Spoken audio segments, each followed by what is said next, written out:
How are you? I'd like to call to order the meeting of June 18, 2019. Would you all please stand for the invocation of pledge of allegiance to our flag?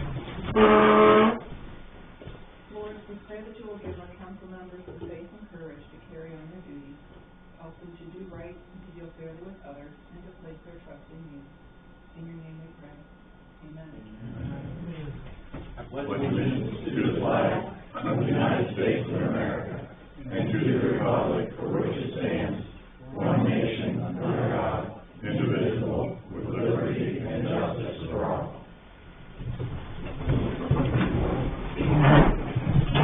Roll call, please.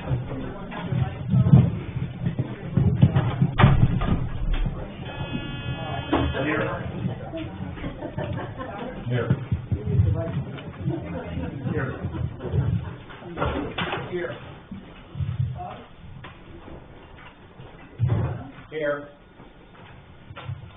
Here. Here. Here. We'll receive the meeting minutes from the June 4th meeting. Any comments or questions on those? Not, they'll stand as presented. We received a letter from Columbiana Music Boosters regarding permission to hold a tag day and car wash in the city on Saturday, July 27th from 9 to 3. I think there'll be action on that later. We received Planning Commission meeting minutes from June 11th. And first up this evening, Ron Detweiler and Pat Tingle here to give us an update on what's going on with Firestone Park renovation.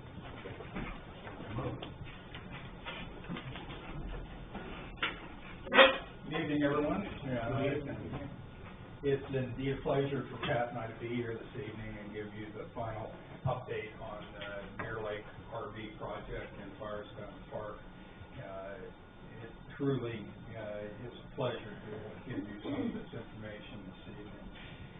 Last time Pat and I were here, she jokingly said that I was going to talk about dirt, rocks, water, and fish, and she was going to do the important stuff with flowers and bushes and shrubs. It worked so well, we're going to do it again tonight. A couple things I'd like to touch on.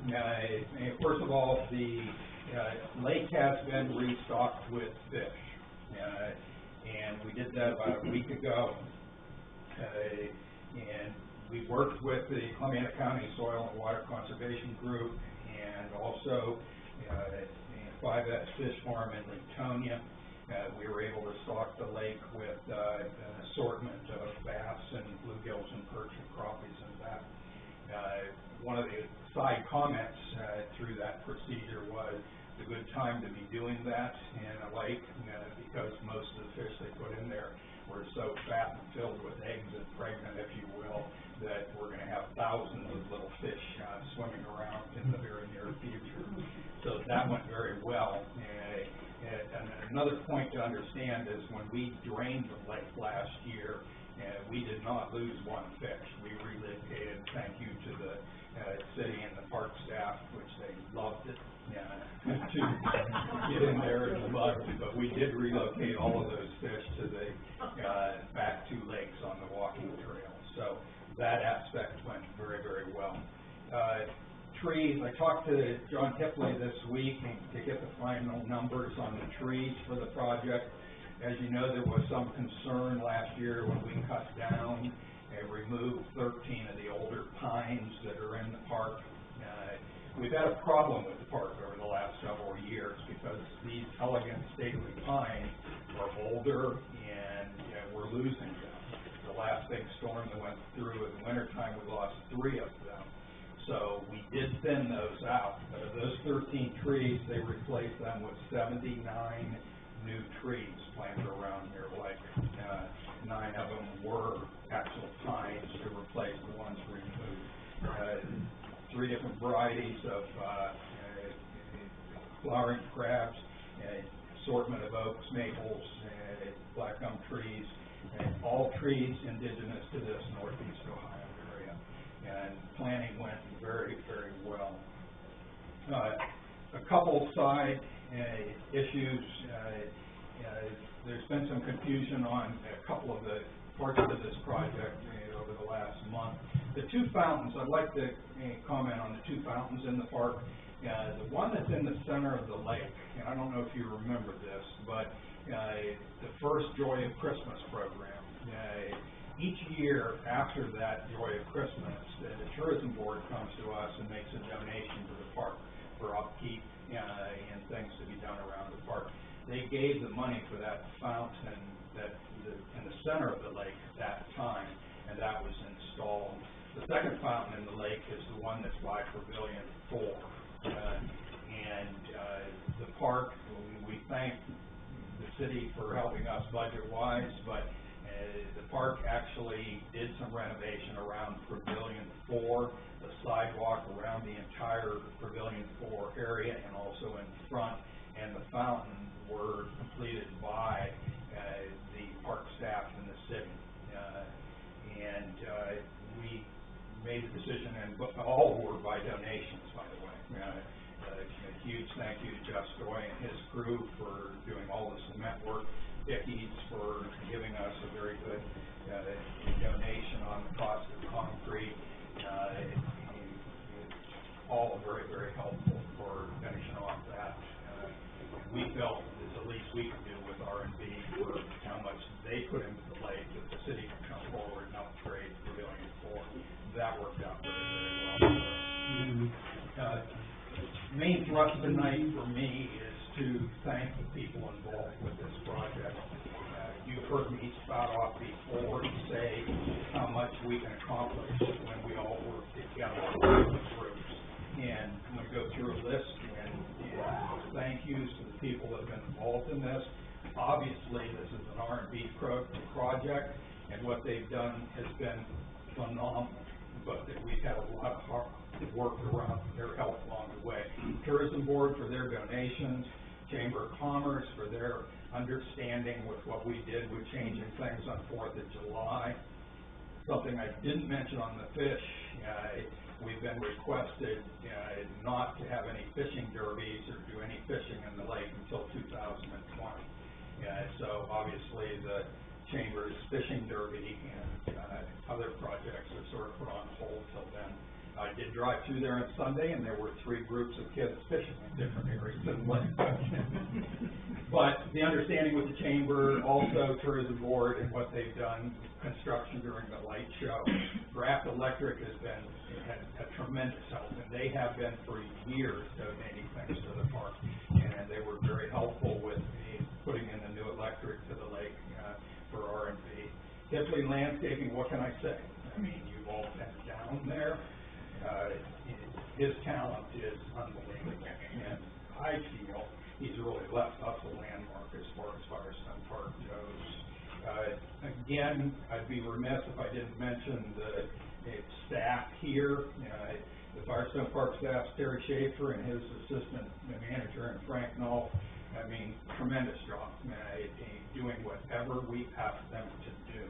The city, from Terry Schaefer, the park superintendent, to the electric department, Doug Sturgeon, water department, Mike Knoll, street department, Jesse Wilson, all of them have been involved in this project and doing what's needed to be done on their time and energy. I'd be remiss if I didn't mention Lance Willard, too. You guys, thank you. He's been tremendous with us. He's done everything that we've asked him to do. R&B, thank you. It's been a pleasure working with HRG. Pat Tingle, what can I say? She's the one that I think of when I think about everybody working together. It's no secret that Pat and I haven't agreed on everything along the way, but when you work together, look what you have in return. So my feelings on Pat, she's left us legs, and we look forward to taking care of it for you. Pat?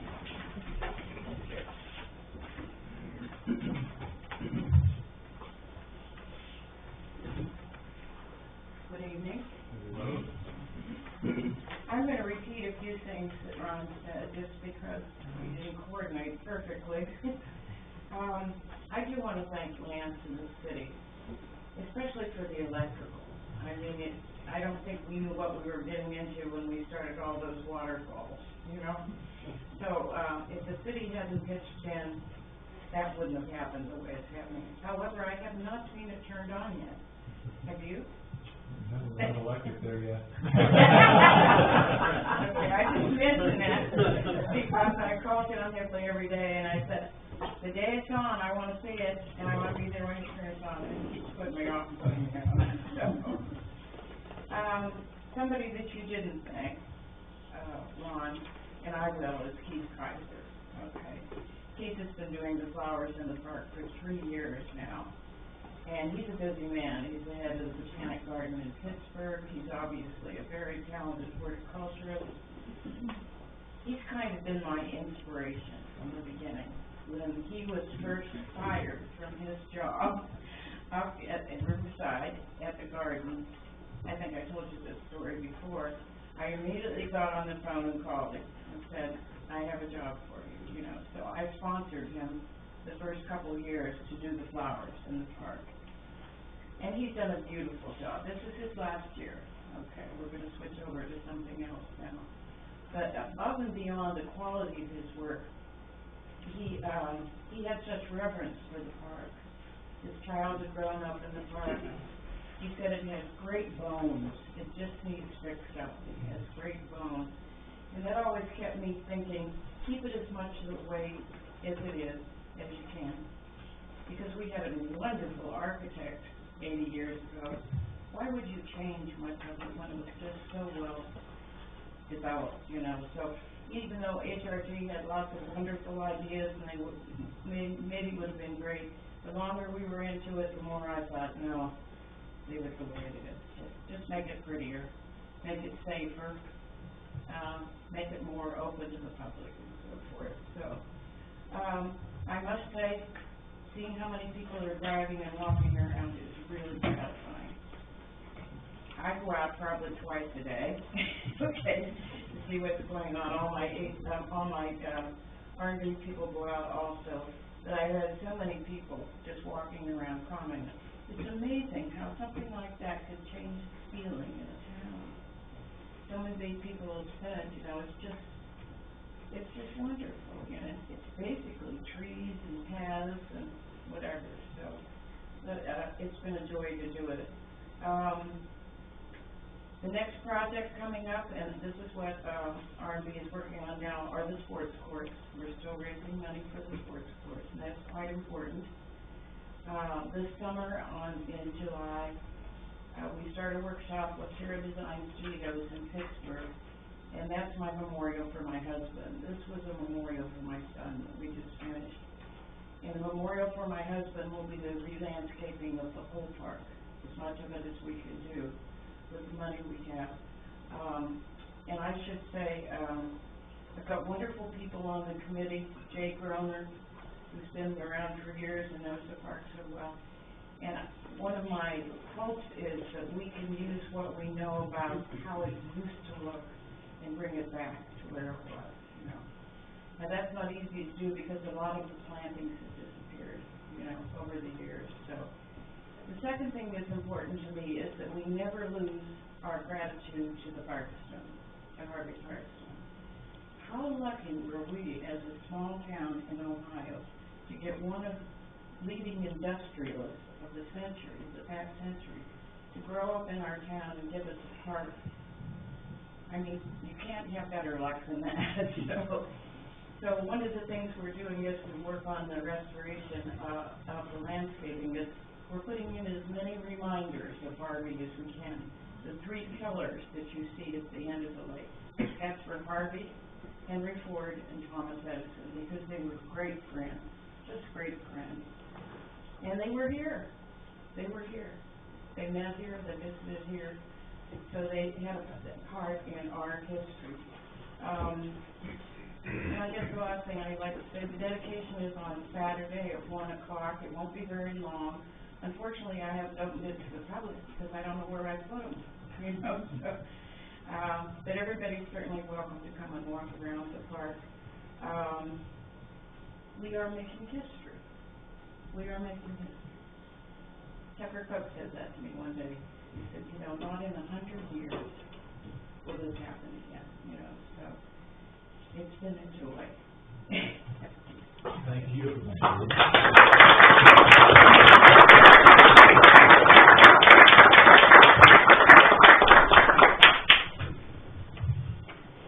Thank you very much.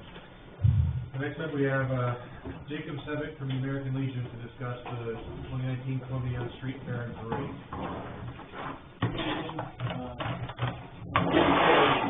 Thanks to Pat, that's really wonderful, everything you and Ron and the committee have done, so thank you again. First, just apologize, it's not on official Legion letterhead, what they usually do, there's a rush, so apologies for that. And also just to reiterate that the trustees of the Legion and myself as the manager of the fair do not support any door events during the 3 days of the fair. Other than that, I have no opinion on it right now, but for at least the street fair, we do not. That's something we talked about before in the door discussion. As you see, everything is pretty much the same. I did include this year just a list, short list of the closures and what time they would happen and what for. And in hopes that Katie may try to include that in the morning journal for us so people are aware when the fair is getting ready to start. If you have any questions.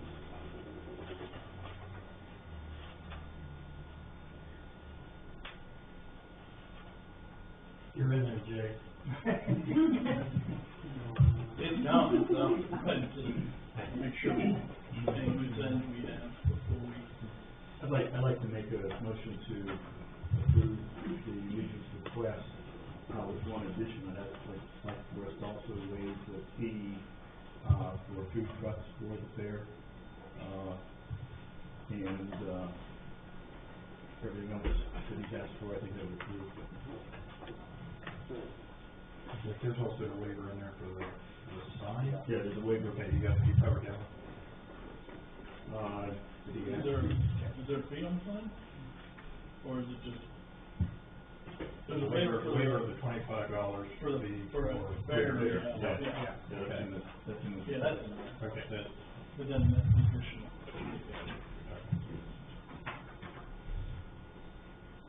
And I'll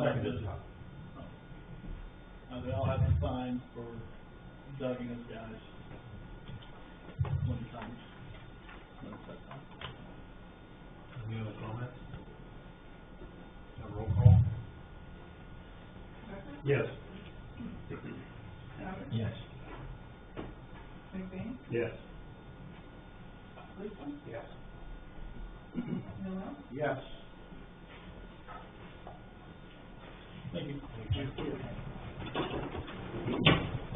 We have Walter Sukla, representative from the Columbiana Live at 5 committee to propose future DORA-related events over the summer in partnership with the Columbiana Chamber of Commerce, Columbiana First Committee, with prospective dates of July 12th, August 2nd, and August 24th. Hi. So I just wanted to start off by giving you a kind of a report on what we saw from the last event, kind of give you some of the community feedback that I've heard and some of the statistics. So overall, the last event we had close to 1,000 cups sold. I'm not sure if you guys are aware of that. Lance communicated that, but so overall we had a lot of sales of alcohol in the city. Now with that, there's obviously a concern for safety, and obviously it's a family event and everything. So one of the things that I did that night and in the days following was I went around and asked all the bartenders and all the business owners and just try to get their feedback. There's a couple of business owners here that joined me tonight that they were open during that time period, and I think it's pretty safe to say that pretty much everybody had an increase in foot traffic and if not an increase in sales. When I spoke with all the bartenders and all the people that were involved in handing out alcohol, there were no issues at all. We had nothing, there was no issues with the police involved, there was no issues even with people having to be cut off. It was overwhelming. I think it was a great success, not only for the establishments that actually sold the alcohol, but also the businesses that are downtown and the historical society was open, and David said they had a bunch of people coming in and learning about the town, which was awesome. It was awesome to see that was happening. All the food trucks that were there sold out, every single one of them. That was really encouraging to see that we had that amount of people that were down there.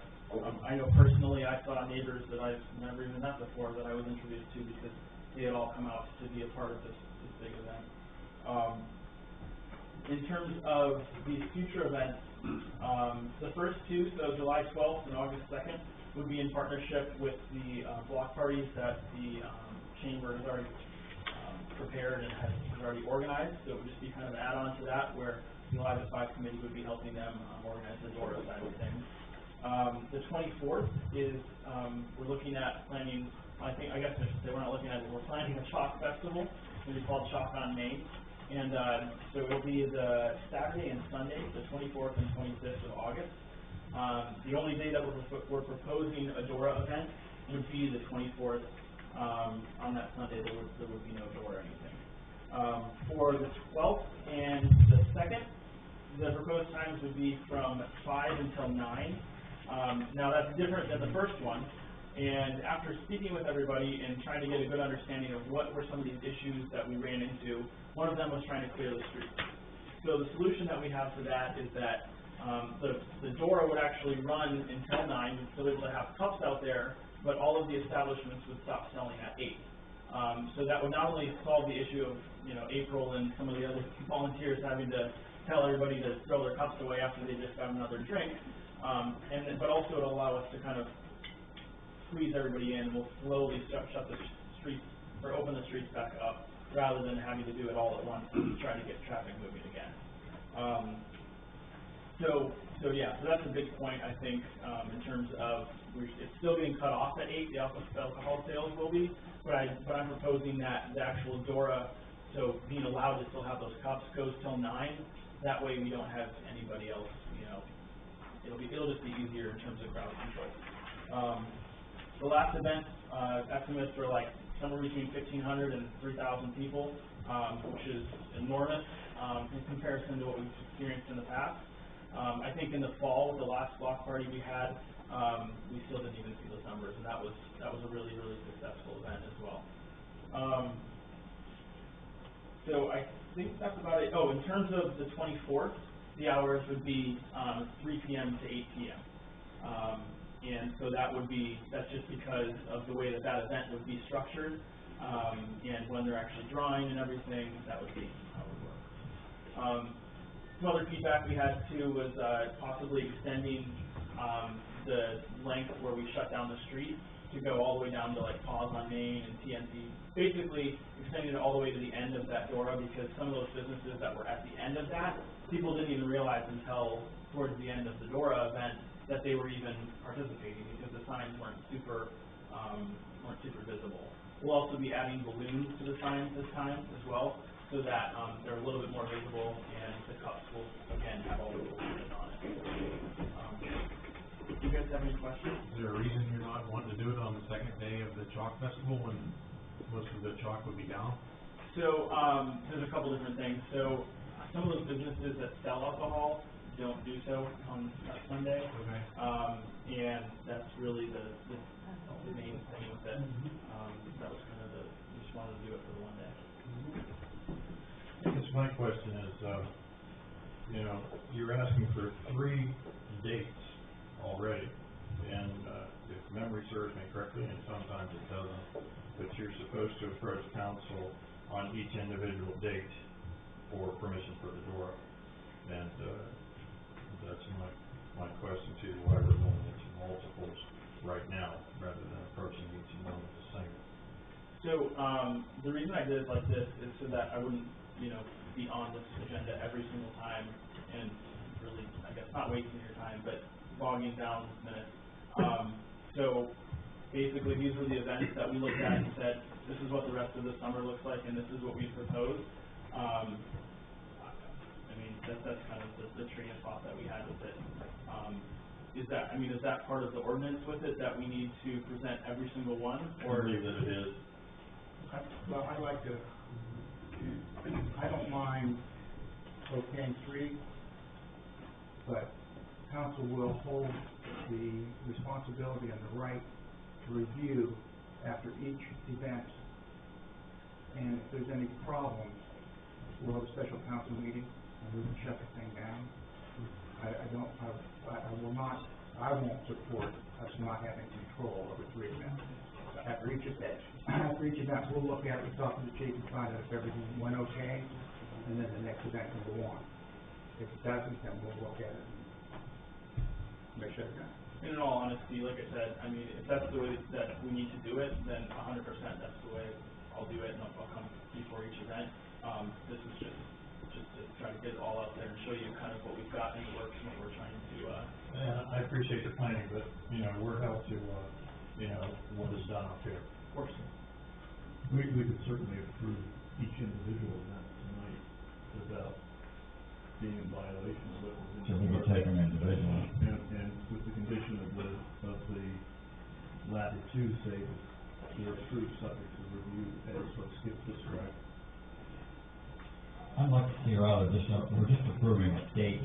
I mean, you told us the third date is the Chalk Festival, August 2nd. I take from the calendar that that's first Friday. What is the 12th? I don't know, other than July 12th. Yeah, so they're called block parties now. Okay. We build them as that. So the reason that we didn't do, July, it would have been July 5th, so that would have been following. the day Okay, following so before. it is, in quote, the first Friday, Right, yeah. but So you bumped it away from the fourth holiday. Right. Okay. So the first one is actually Thunder on Main, and then the Okay. second one is Hippie Fest. Okay. Yeah, those dates were already approved. Yeah, I just was, rather than, I'd like to know what it was besides the date. In the August 2nd, there won't be a council meeting between now and then, except for July 18th. Okay. There's only one meeting in July. So we would have to approve the first two. Well, not necessarily, we could have a special meeting to approve it, Right, we could do that.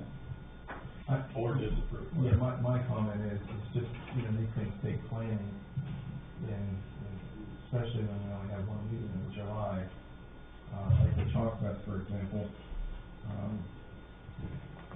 getting everything in order, just ordering the cups for these events, they take 5 weeks to get, so, getting bands ready, and getting the venue ready,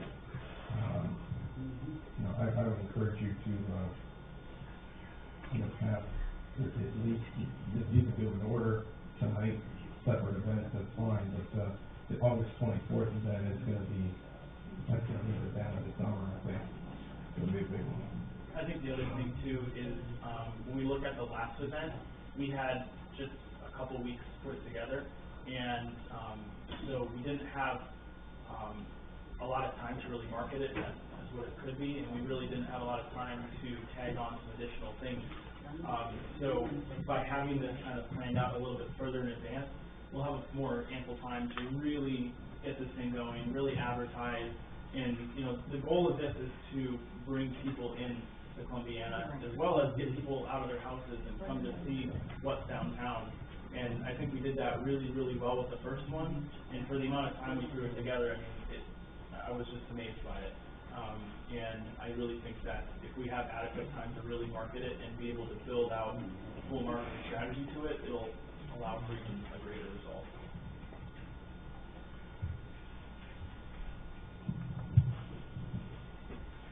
Well, I agree with Dick, we could take them each individually and approve them individually, if that's the way the ordinance is wrote. It doesn't say they have to be on individual days, it's just they have to be done individually. You could even approve, if council wants to, you could approve all three with the idea that after each one we take a look at this, so it's conditional approval, but you've allowed them to set their date. Now, as far as advertising too far in advance, if there was a problem with one, then, that would be on committee that's proposing it, but that way they have their date. You're still, I think, in compliance with the ordinance that was passed by you.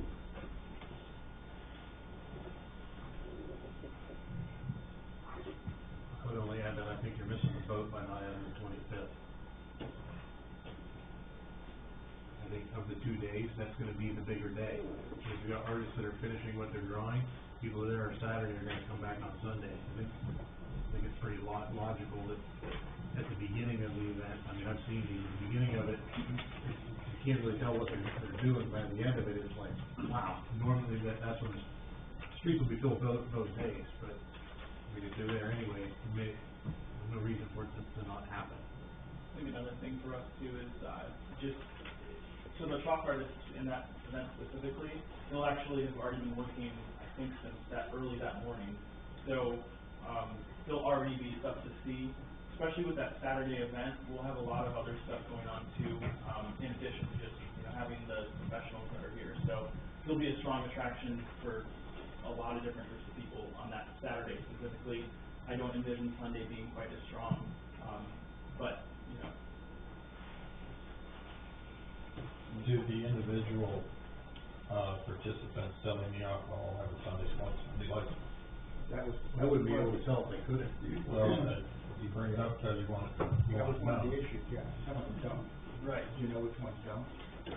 Our speakers are. I don't think, our Speaks is closed on Sundays for one, and Shellaville is, I don't know about Shellaville, but. What about bird fishing, Birdfish has licenses for some sales and Yeah. so. Yep. and the winery? Yeah, she doesn't. I believe so.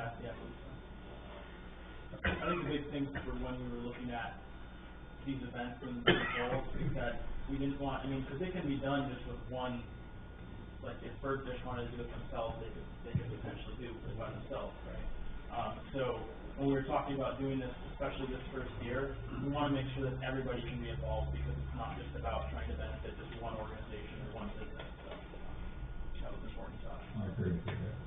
I agree there. To keep the four establishments that have the liquor licenses involved.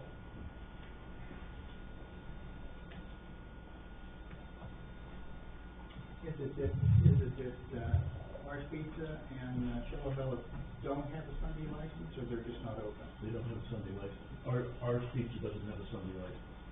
When they were open on Sundays, they actually put a big bar across where their beer sales and all that sort of stuff are.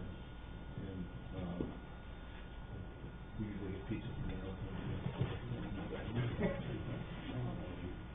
Is the door legal with only two having, licenses? I think the door itself would be legal because you've got your 4 permit holders and the initial requirements to be able to even have a designated outdoor refreshment area. So each time you could do it, I don't, that's not violating our ordinance or the statutes.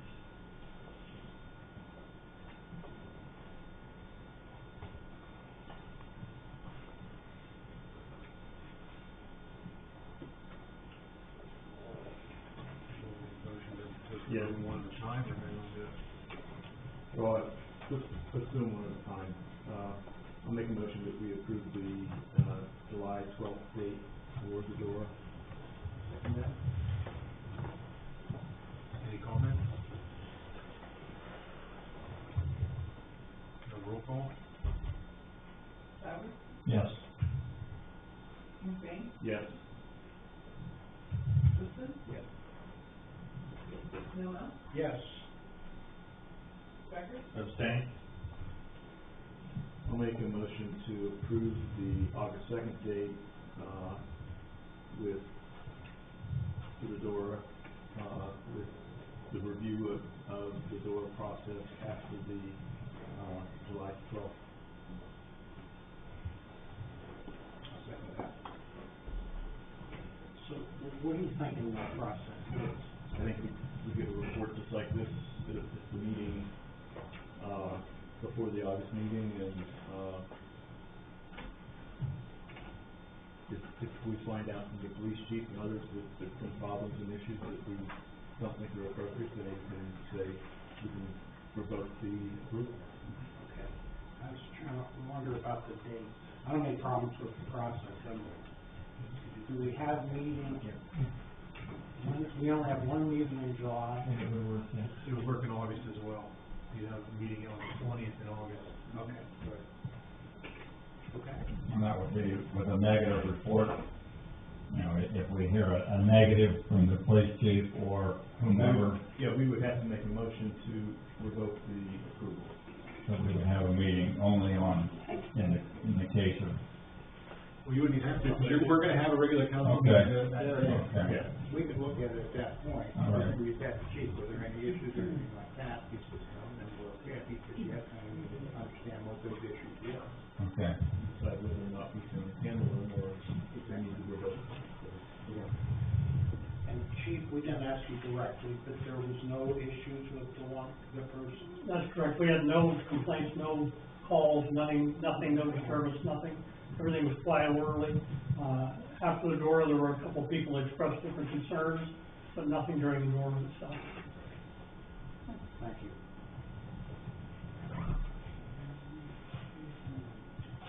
So, I made the motion for the second. there's a second on Yeah, the floor too. any other comment? Roll call? McBain? Yes. Liston? Yes. Miller? Yes. Becker? Abstain. Sauer? Yes. Now, make a motion to approve the door for August 24th as presented, again with the, review of the door in our August meeting. Second. Any comments? Roll call? Yes. Miller? Yes. Becker? Abstain. Sauer? Yes. I'm sorry. McBain? Yes.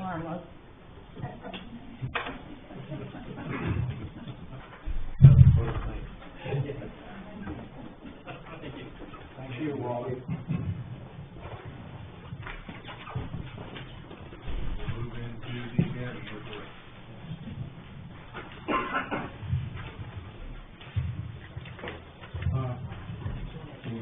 We're finishing up the Ray Beverly Avenue Stormwater Project, application is due, Friday. We're gonna meet that deadline, looking forward to that project. A little report on the Dora, we did go through those cups, and we ordered 1,000 of them, so we had to order more that next, Monday after that Dora event to get them here, before the next event.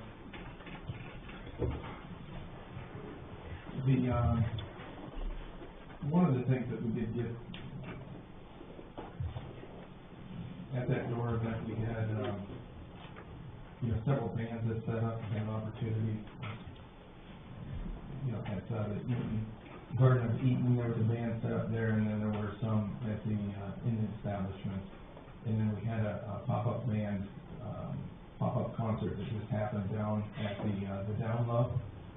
That was, about 45 minutes long or so, and, it was called the Vinny, and I guess it's a pretty popular band, and I guess they're touring around, so,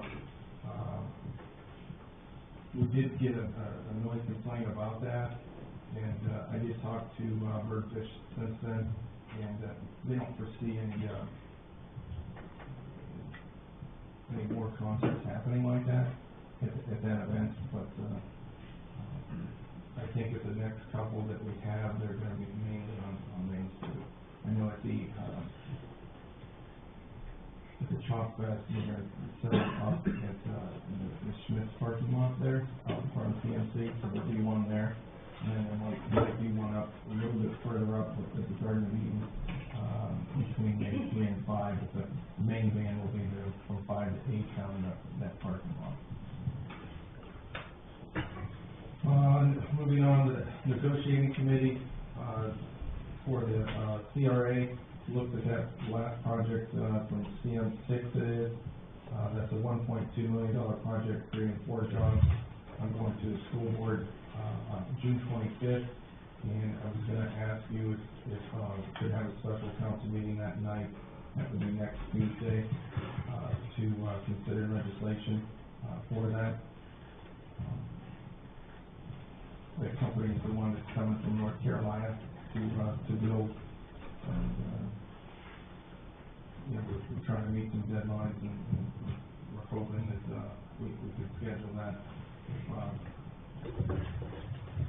If you tell me we can get it posted, and, you know, it'd be at 7 o'clock. I could, go out to the school board at 6, and then be here at, 7. So we can talk about that at the end of my report if you want.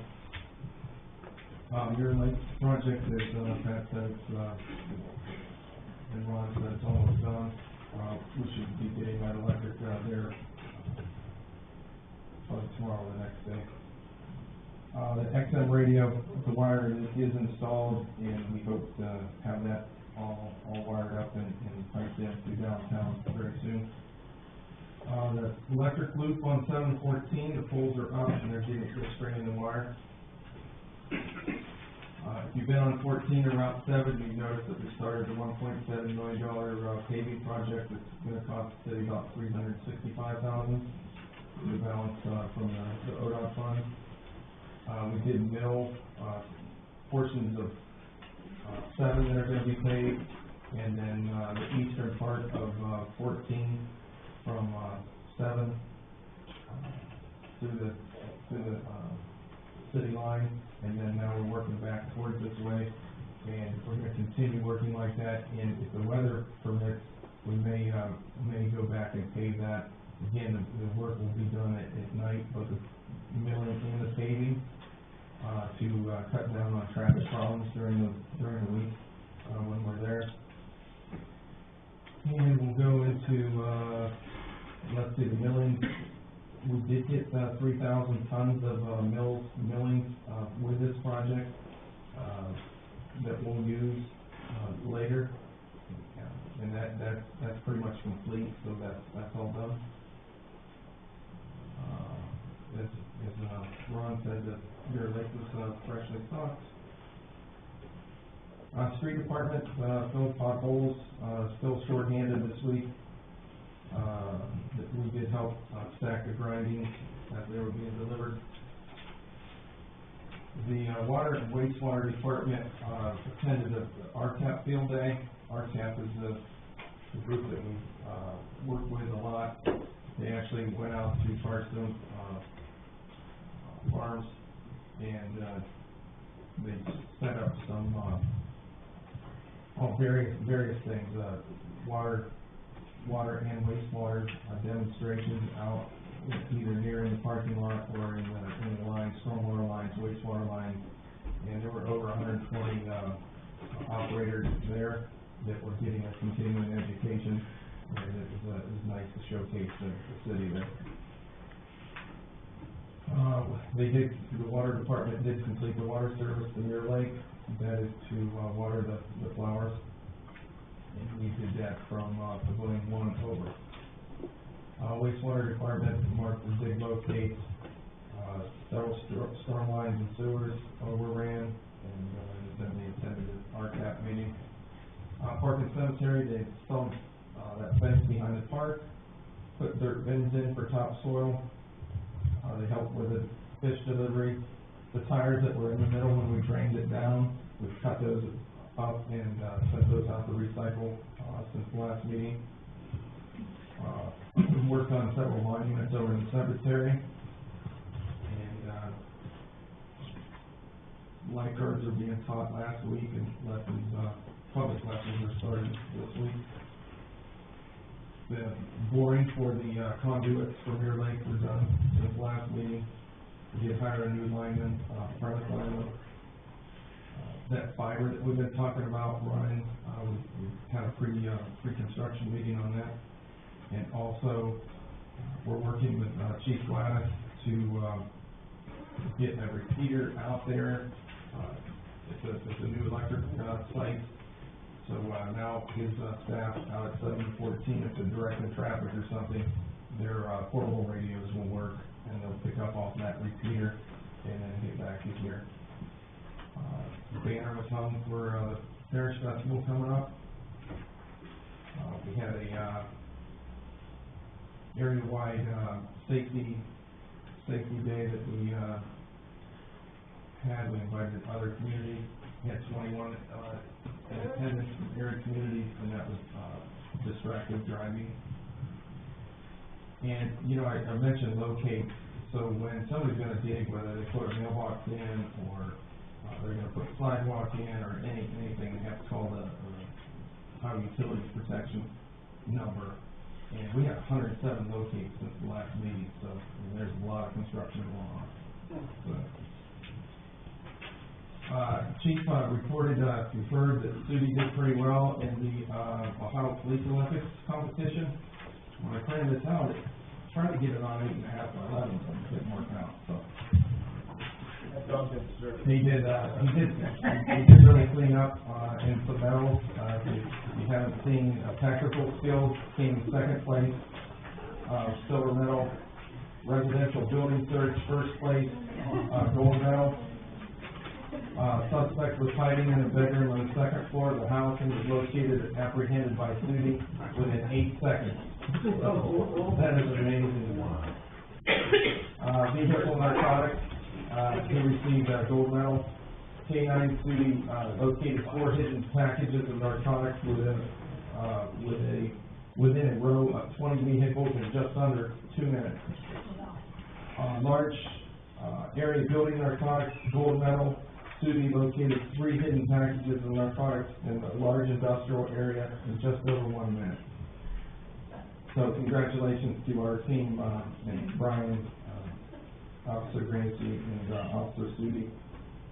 We're really proud of them. That's really cool. I don't know if you've ever seen one of those dogs work, but it's fascinating. None of them wear glasses better than that.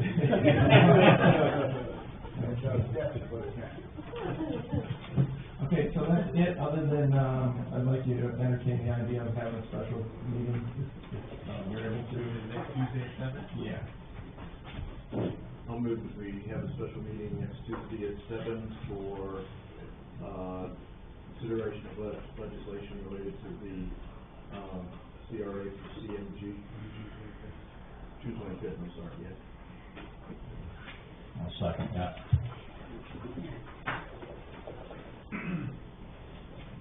Any comments? Great reason to have a meeting. Yeah, that's right. Yes. Becker? Yes. Souter? Yes. McBain? Yes. Liston? Yes.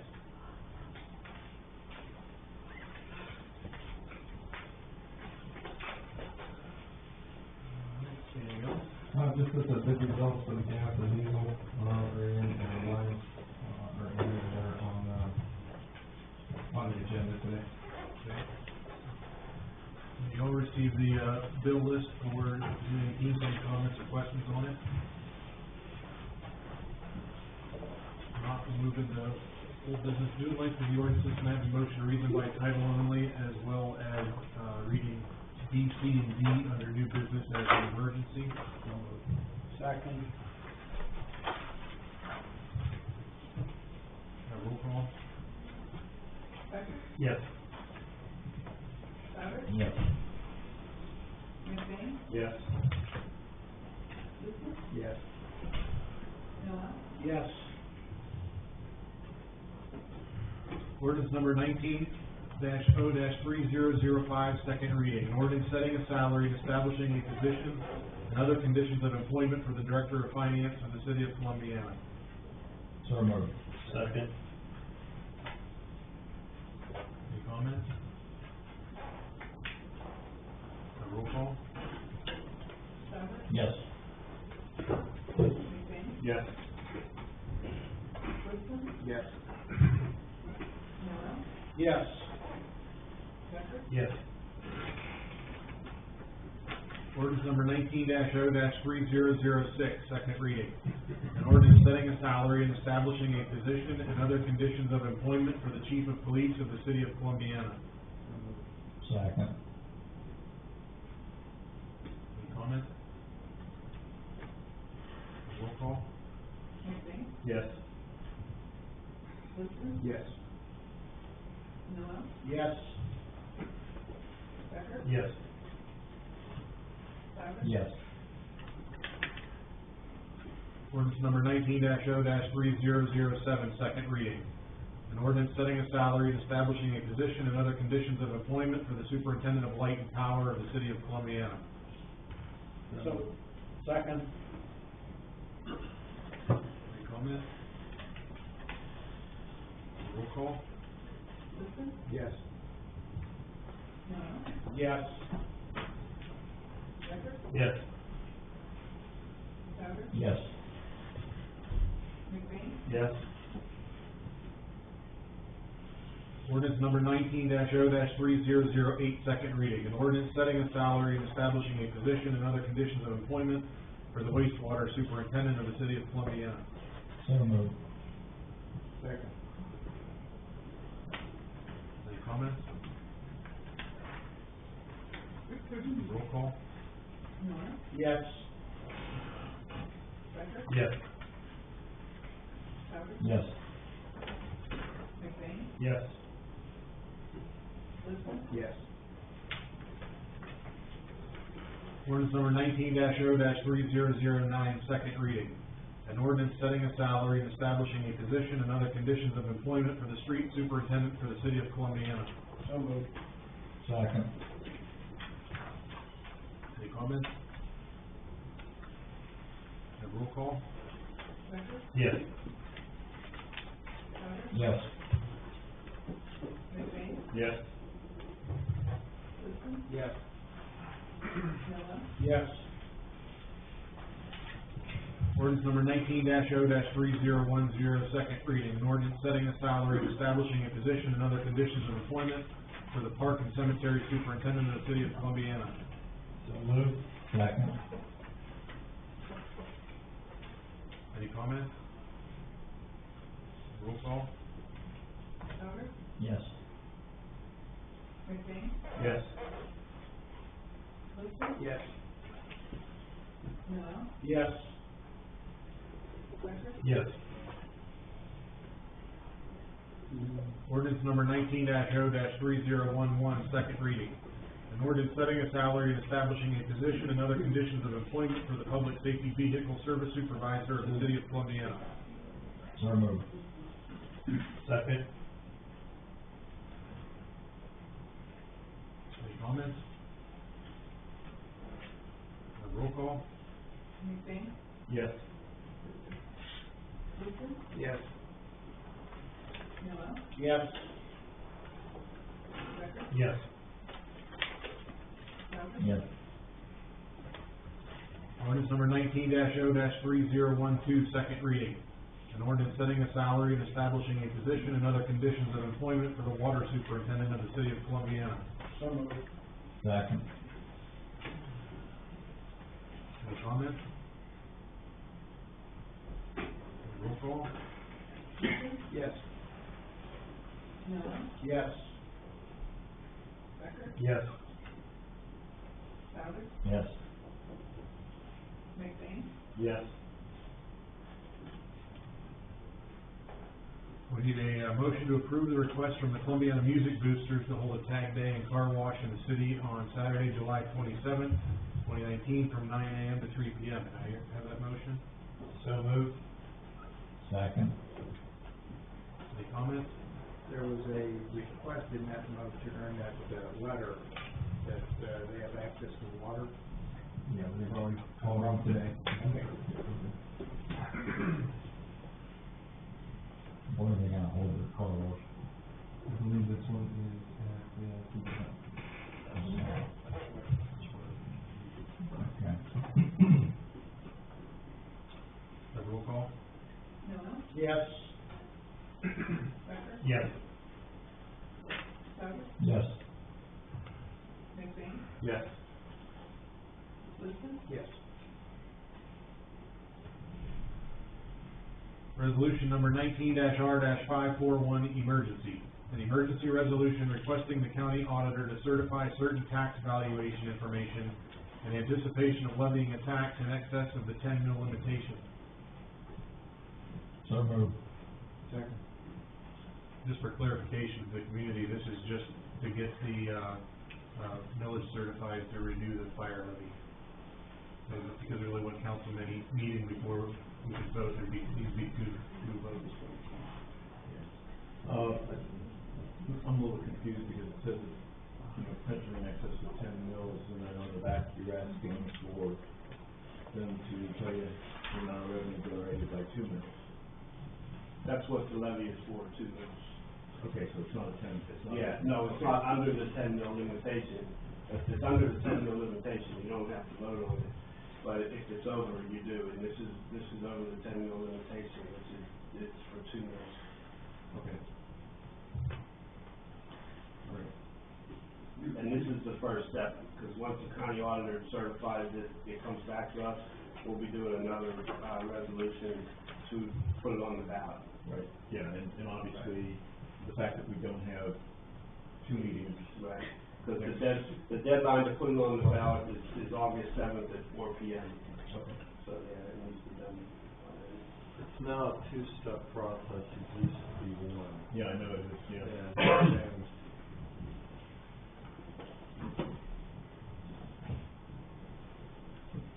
Any other comments?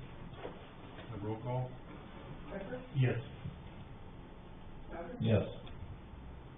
McBain? Yes. Liston? Yes. Miller? Yes. Ordinance number 19-0-3013, emergency. The emergency ordinance authorizing the city manager to enter into a contract with Lion Oil Company, 3711 Lee Harps Road, Youngstown, Ohio, 44515, for the purchase of gasoline and diesel fuel. So moved. Second. Assuming that this one is also an emergency for the same reason that we only have one meeting in July. Yeah, we started this back in, we recall, back in May, advertising, so. Okay. Any other comments? No roll call? Souter? Yes. McBain? Yes. Liston? Yes. Miller? Yes. Becker? Yes.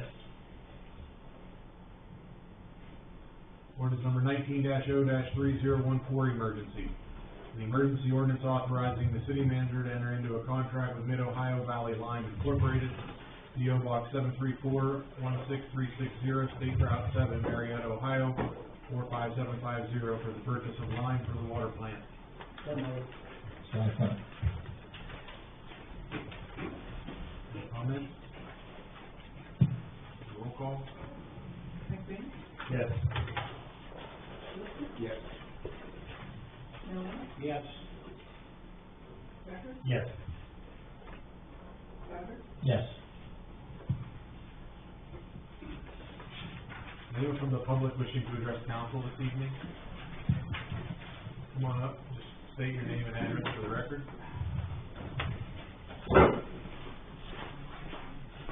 Hello, I'm Kay Schaefer, 139 East Park Avenue, Columbiana. Several concerns. The DORA event, I have talked to several people that are pretty upset about it in town, the open container. So we're trying to find out how it got passed without going to a ballot. That's one question. The noise ordinance is my second question.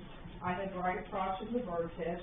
They had a band out front that was so loud I couldn't talk on my phone in my home, nor could I hear my TV or anything. And the chief must have forgot. I left him 2 messages. I did complain, but he did not call me back.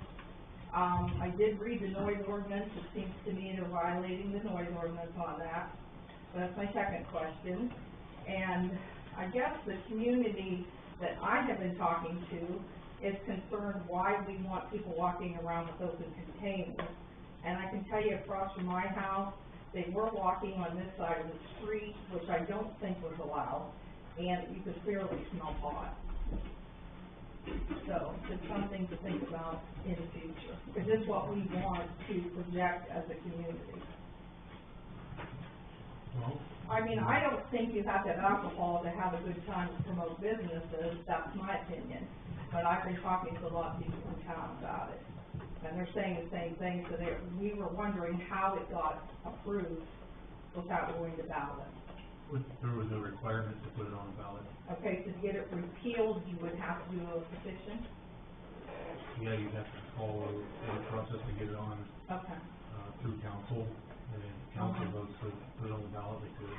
okay. That's described, the process is described on the charter, I believe it's Article 11. I have no idea. I'm pretty sure that's it. I looked at it the other day. And as far as why, I think the proof is in the pudding. If you look at the event last Friday compared They to, sold 1,000 cups of alcohol, I don't think that's something to be proud of. well, not everyone has the same opinion. No, that's right, they don't. Right, so, I mean, I guess if you own a business and you're looking for foot traffic, and you have 1,000 people that do that over a 3-hour period of time, I guess that would eliminate any question as to whether or not people wanted it or they wouldn't have been there. And on top of it, the foot traffic of those business owners went up, and that was the entire design of it. Okay, well, I just know the group that I'm talking to, the church members, a lot of older people in the community, they are not happy. I can appreciate that. So, and then my second question, the noise ordinance, how does that work? It's a commercial zone area, right? It doesn't say anything in the noise ordinance about commercial or residential zones. Does it state a 10 time? feet from the front door, or the door of the business or residence. Were they more than 10 feet?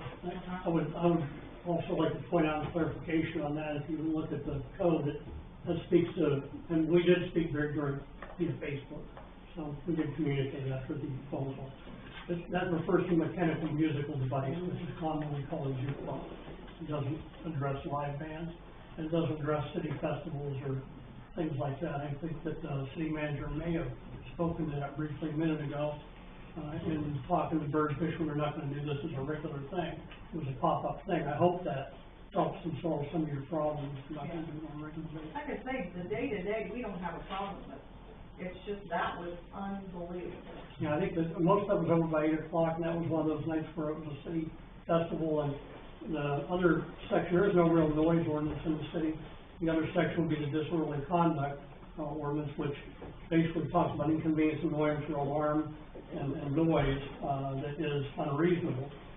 Noise from a live band during a city festival prior to 8 o'clock is going to be really hard to argue from a criminal standpoint, at least, so that's unreasonable. Okay, so, and then my other question about, like I say, I'm not just representing myself, I have a bunch of people asking. So we would have to get a petition to try and get it on the ballot. Yeah, I mean, you have to follow, not just a petition, you have to follow the steps. in the Okay. charter.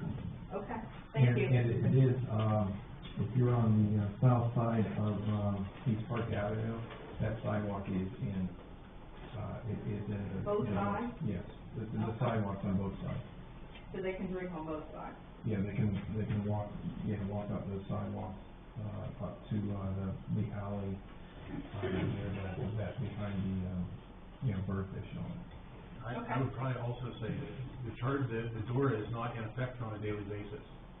So there's not something that you could remove, because right now there isn't one. There is an area enacted by the state that allows it. So, I mean, right now, every single time there is an event, someone has to come and enact it. Council has to vote on it. So like today, there is no door. We have an area where there can be one. So we have to try to figure out what you would want to remove, if it's not there to remove. Well, they were just saying, they were wondering how it got on and how they could go about getting it removed from being allowed in the city. Did anyone attend it? Did you attend it? I went up. I had a ball. I saw people I hadn't seen in 20 years. You know? Yeah, I didn't see, there was, I had beer in my hand, but I had one beer. I enjoyed it. I thoroughly enjoyed it. Like I said, You're gonna have people on both sides. Right. You'll never make everyone happy, ever. No. If I may say, I will attest to the noise level. I live 2 streets behind her. I could hear it. And it went on for more than 45 minutes. And when she walked out on her porch with her phone, I couldn't even hear her talk. I think that Lance was right, he should talk to him about that, and he did. So, But there are other bands that were planned too, so, you know, we I have to. didn't hear that, those were uptown. Yeah. Okay, thank you. Thank you. Anyone else? If not, we'll move into council comments. I would like to say something about Joe.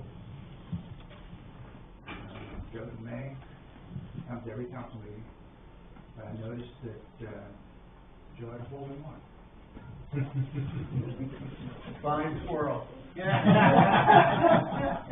Well, I've not found that squirrel yet. Some people may not think that's great. I applaud it.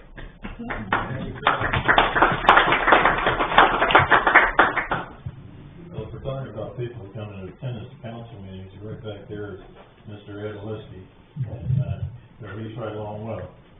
He didn't have a hole in one because he's not a golfer, so.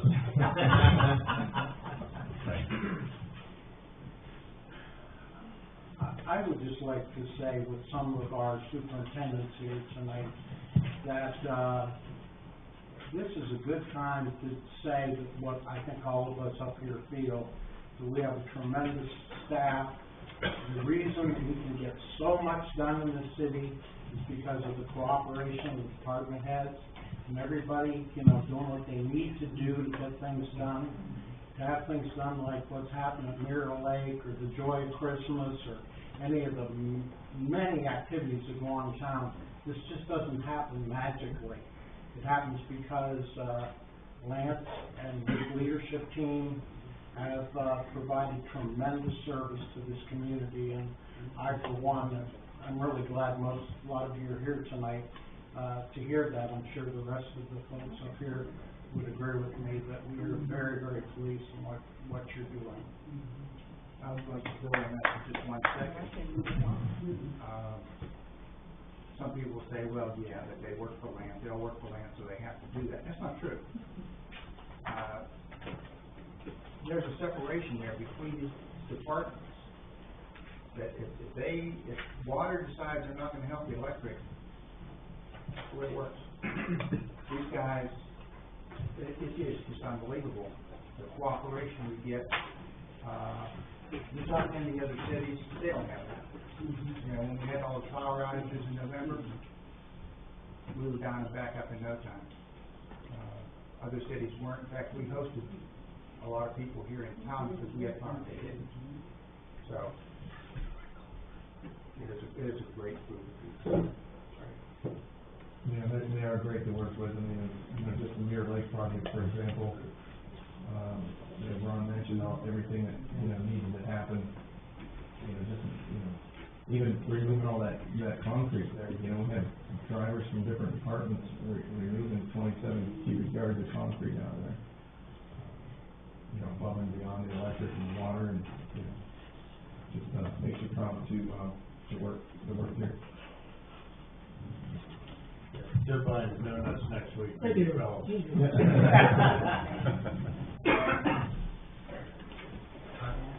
I have a comment.